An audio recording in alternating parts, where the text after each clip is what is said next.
आज पूरी दुनिया में भारतीय योग की धूम नजर आ रही है। प्रधानमंत्री मोदी इस मौके पर संबोधित कर रहे हैं, सुनिए।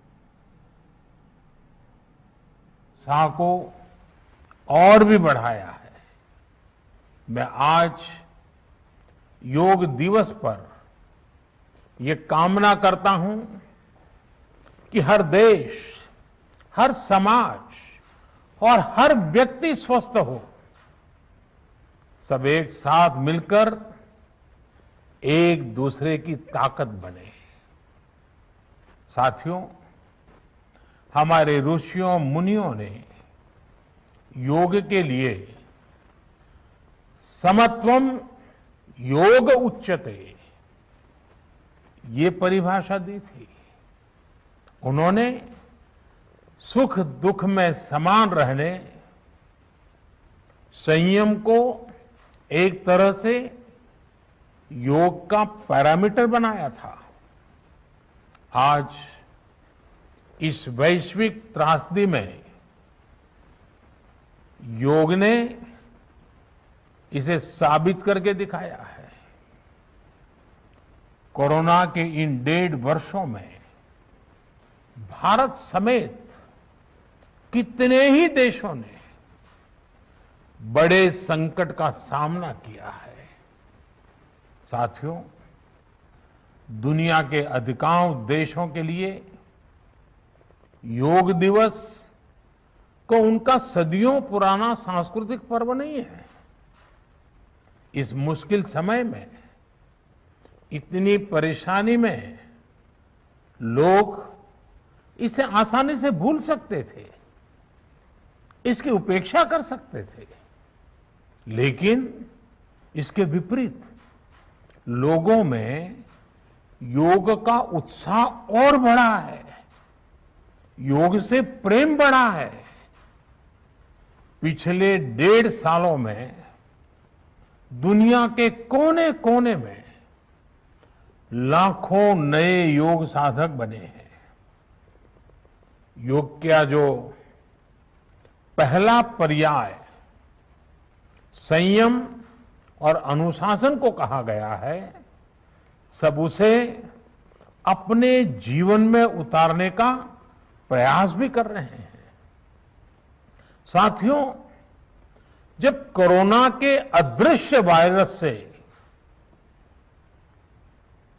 और इस अदृश्य वायरस ने दुनिया में जब दस्तक दी थी, तब कोई भी देश साधनों से, सामर्थ्य से और मानसिक अवस्था से इसके लिए तैयार नहीं था।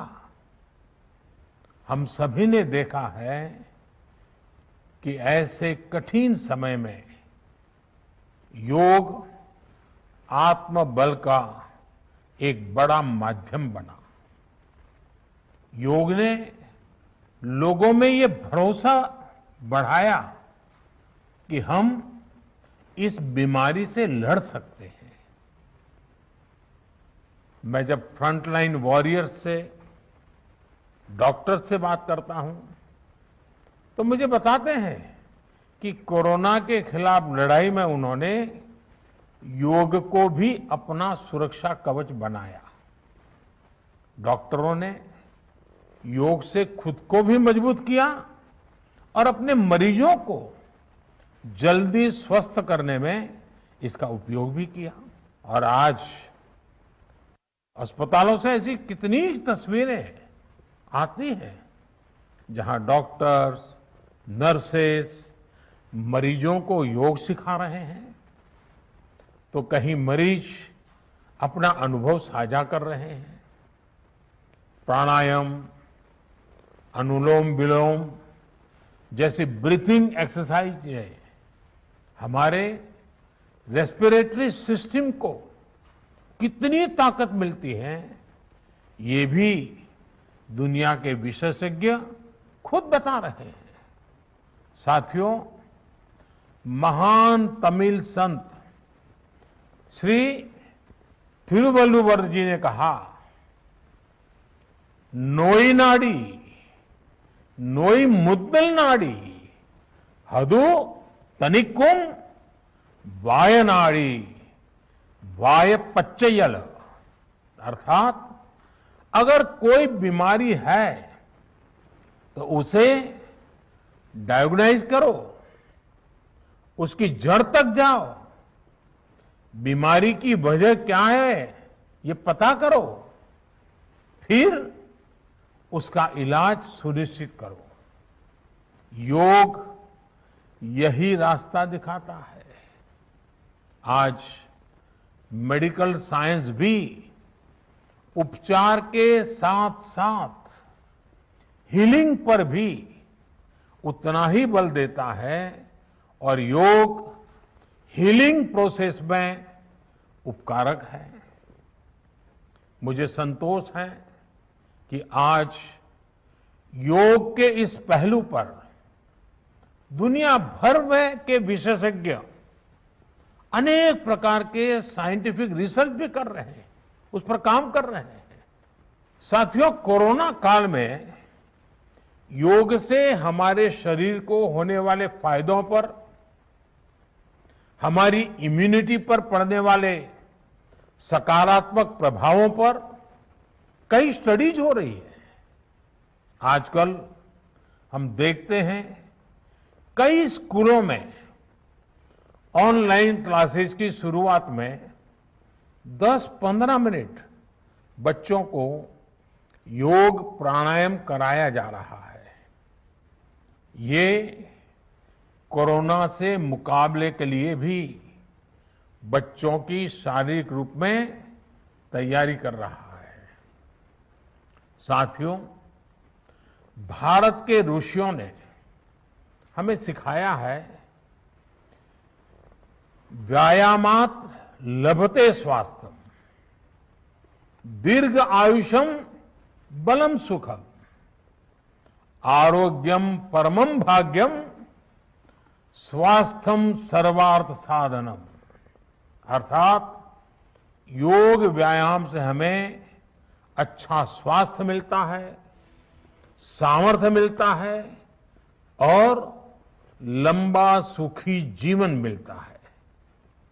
हमारे लिए स्वास्थ्य ही सबसे बड़ा भाग्य है और अच्छा स्वास्थ्य ही सभी सफलताओं का माध्यम है। भारत के ऋषियों ने, भारत ने जब भी स्वास्थ्य की बात की है तो इसका मतलब केवल शारीरिक स्वास्थ्य नहीं रहा है। इसलिए योग में फिजिकल हेल्थ के साथ साथ मेंटल हेल्थ पर इतना जोर दिया गया है। जब हम प्राणायाम करते हैं, ध्यान करते हैं, दूसरी यौगिक क्रियाएं करते हैं तो हम अपनी अंतर चेतना को अनुभव करते हैं। योग से हमें ये अनुभव होता है कि हमारी विचार शक्ति, हमारा आंतरिक सामर्थ्य इतना ज्यादा है कि दुनिया की कोई परेशानी, कोई भी नेगेटिविटी हमें तोड़ नहीं सकती। योग हमें स्ट्रेस से स्ट्रेंथ की ओर और नेगेटिविटी से क्रिएटिविटी का रास्ता दिखाता है। योग हमें अवसाद से उमंग और प्रमाद से प्रसाद तक ले जाता है। Friends, yoga tells us that so many problems might be out there, but we have infinite solutions within ourselves. We are the biggest source of energy in our universe. We do not realize this energy because of the many divisions that exist. At times, the lives of people exist in silos. These divisions reflects in the overall personality as well. The shift from silo to union is yoga. A proven way to experience a realization of oneness is yoga. I am reminded of the words of the great Gurudev Tagore, who said, and I quote, "The meaning of our self is not to be found in its separateness from God and others, but in the ceaseless realization of yoga, of union," unquote. The mantra of Vasudhaiv Kutumbakam, which India has followed since ages, is now finding global acceptance. We all are praying for each other's well-being. If there are threats to humanity, yoga often gives us a way of holistic health. Yoga also gives us a happier way of life. I'm sure yoga will continue playing its preventive as well as positive role in healthcare of masses. साथियों, जब भारत ने United Nations में अंतर्राष्ट्रीय योग दिवस का प्रस्ताव रखा था, तो उसके पीछे यही भावना थी कि योग विज्ञान पूरे विश्व के लिए सुलभ हो।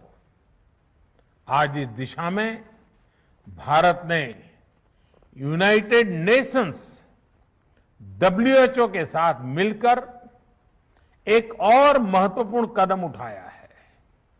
अब विश्व को एम योगा ऐप की शक्ति मिलने जा रही है।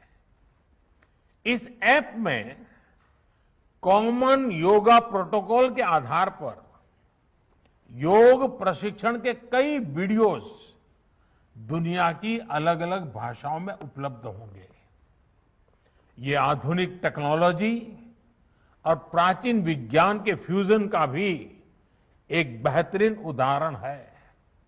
मुझे पूरा विश्वास है एम योगा ऐप योग का विस्तार दुनिया भर में करने और वन वर्ल्ड वन हेल्थ के प्रयासों को सफल बनाने में बड़ी भूमिका निभाएगा। साथियों, गीता में कहा गया है, तम विद्या दुख संयोग वियोगम योग संगीतम, अर्थात दुखों से वियोग को, मुक्ति को ही योग कहते हैं।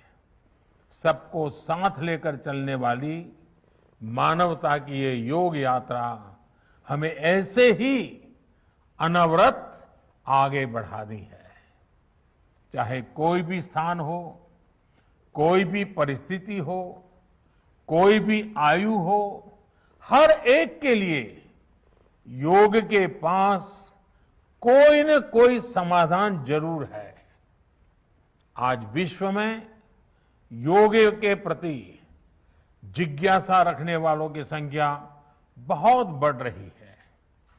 देश विदेश में योग प्रतिष्ठानों की संख्या में भी वृद्धि हो रही है। ऐसे में योग का जो मूलभूत तत्व ज्ञान है, मूलभूत सिद्धांत है, उसको कायम रखते हुए योग जन जन तक पहुंचे, अविरत पहुंचे, निरंतर पहुंचे, ये कार्य आवश्यक है। और ये कार्य योग से जुड़े लोगों को, योग के आचार्यों को, योग के प्रचारकों को साथ मिलकर करना चाहिए। हमें खुद भी योग का संकल्प लेना है और अपनों को भी इस संकल्प से जोड़ना है। योग से सहयोग तक का ये मंत्र हमें एक नए भविष्य का मार्ग दिखाएगा, मानवता को सशक्त करेगा। इन्हीं शुभकामनाओं के साथ आज अंतर्राष्ट्रीय योग दिवस पर पूरी मानव जात को, आप सभी को बहुत बहुत शुभकामनाएं, बहुत बहुत धन्यवाद। अंतर्राष्ट्रीय योग दिवस का दिन है आज और देखिए एक पहल जिसे भारत ने किया, एक पहल जो भारत के द्वारा की गई और पूरी दुनिया में सफल साबित हुई और योग दिवस आज पूरी दुनिया में मनाया जाता है। 21 जून 2015 को पहला योग दिवस मनाया गया था। इसकी पहल भारत ने की थी। प्रधानमंत्री नरेंद्र मोदी ने 27 सितंबर 2014 को संयुक्त राष्ट्र महासभा में अपने भाषण में कहा था कि योग जीवन में बदलाव ला सकता है। इसके बाद 21 जून को अंतर्राष्ट्रीय योग दिवस घोषित किया गया। 11 दिसंबर 2014 को संयुक्त राष्ट्र के 170 सदस्यों ने 21 जून को अंतर्राष्ट्रीय योग दिवस के तौर पर मनाने के प्रस्ताव को मंजूरी दी। प्रधानमंत्री मोदी के इस प्रस्ताव को 90 दिन के अंदर पूर्ण बहुमत से पारित किया गया और संयुक्त राष्ट्र संघ ने किसी दिवस को इतनी जल्दी और इतने कम समय में प्रस्तावित होने के बाद स्वीकार किया। आज योग दिवस पूरी दुनिया में मनाया जाता है। इस बार के योग दिवस की खास बात यह है कि इसे वेलनेस के तौर पर देखा जा रहा है, क्योंकि देखिए कोरोना काल में हमने देखा कि सबसे बड़ी बात यही निकलकर सामने आई कि जिनकी इम्यूनिटी स्ट्रांग होगी, जिनका रोग प्रतिरोधक क्षमता अच्छी होगी, केवल वही लोग कोरोना से बच पाएंगे। ऐसे में कोरोना काल में योग की तरफ रुझान और ज्यादा बढ़ा और लोगों ने अपने जीवन में योग को और ज्यादा स्थान दिया। आज पूरी दुनिया में योग दिवस मनाया जा रहा है। खास बात यह है कि कोरोना काल ने योगा को और ज्यादा मजबूती दी है। लोगों ने अपने जीवन में योग को और ज्यादा अपनाया है। अब 7वां अंतर्राष्ट्रीय योग दिवस है आज और देखिए आज के दिन यानी कि 21 जून को सबसे बड़ा दिन भी माना जाता है। साल 2015 से अंतर्राष्ट्रीय योग दिवस की शुरुआत हुई थी। तस्वीरें आप देख रहे हैं, हरियाणा के मुख्यमंत्री मनोहर लाल योग दिवस की शुरुआत कर रहे हैं। दीप उनकी तरफ से प्रज्वलित किए गए हैं। 7वां अंतर्राष्ट्रीय योग दिवस है। हरियाणा के मुख्यमंत्री मनोहर लाल भी योग दिवस के मौके पर आज हरियाणा वासियों को शुभकामनाएं देंगे। तस्वीरें आप देख रहे हैं, दीप प्रज्वलित कर मुख्यमंत्री मनोहर लाल ने योग दिवस का आगाज किया है हरियाणा में। और आपको बता दें कि साल 2015 से योग दिवस की शुरुआत हुई थी।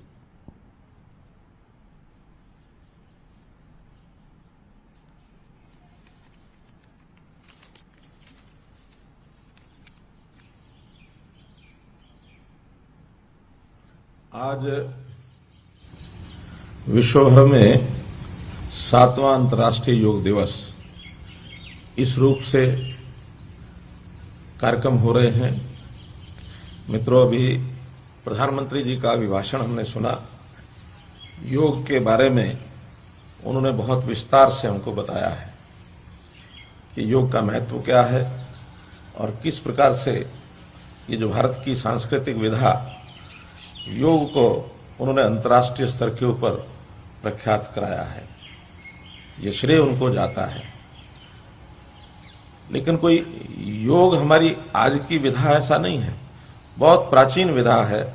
हमारे ऋषि मुनियों ने कंदराओं में, पर्वतों में, गुफाओं में कठिन से कठिन परिस्थितियों में भी योग का अभ्यास किया है और योग को न केवल शरीर के साथ बल्कि मन और बुद्धि इनके साथ जोड़ करके और इस क्रिया को आगे संचालित किया है, जिसका बहुत लाभ हुआ है।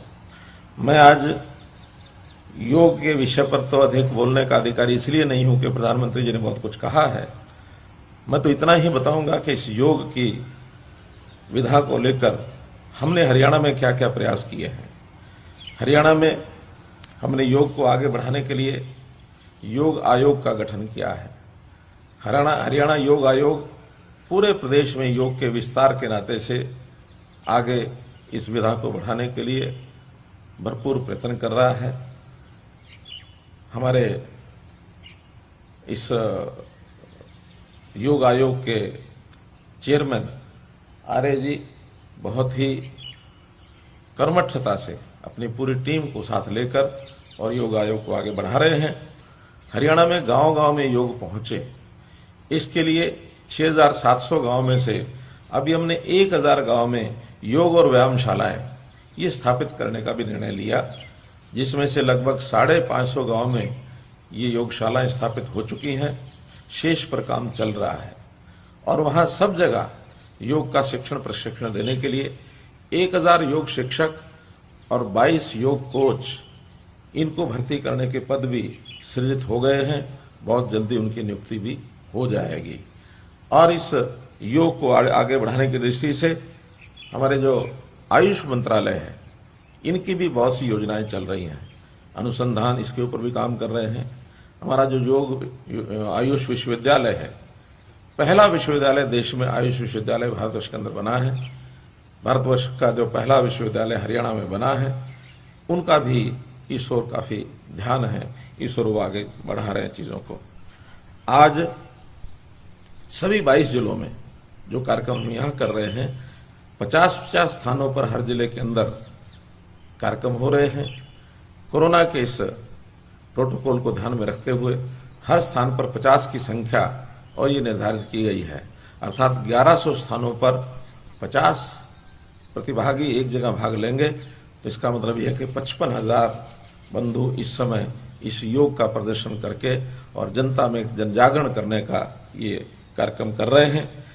हमने इसके साथ ही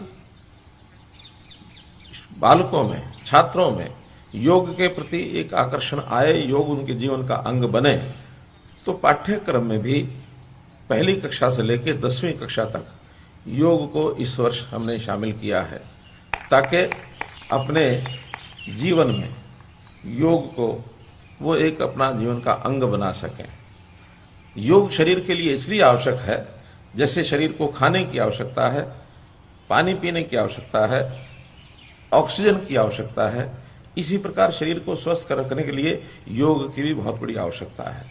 तो इस आवश्यकता को बचपन में ही उनके जीवन का अंग बन जाए, तो शिक्षा में पाठ्यक्रम जोड़कर हम इसको इसका अंग बनाना चाहते हैं। हम चाहते हैं कि हरियाणा में प्रतिदिन लाखों संख्या में, चाहे पुरुष हो, महिलाएं हों, बच्चे हों, वृद्ध हों, सब योग करें, क्योंकि योग, प्राणायाम, खेल ये ऐसी चीजें हैं जो शरीर को न केवल स्वस्थ रखते हैं, बल्कि उसको प्रसन्नचित्त भी रखते हैं।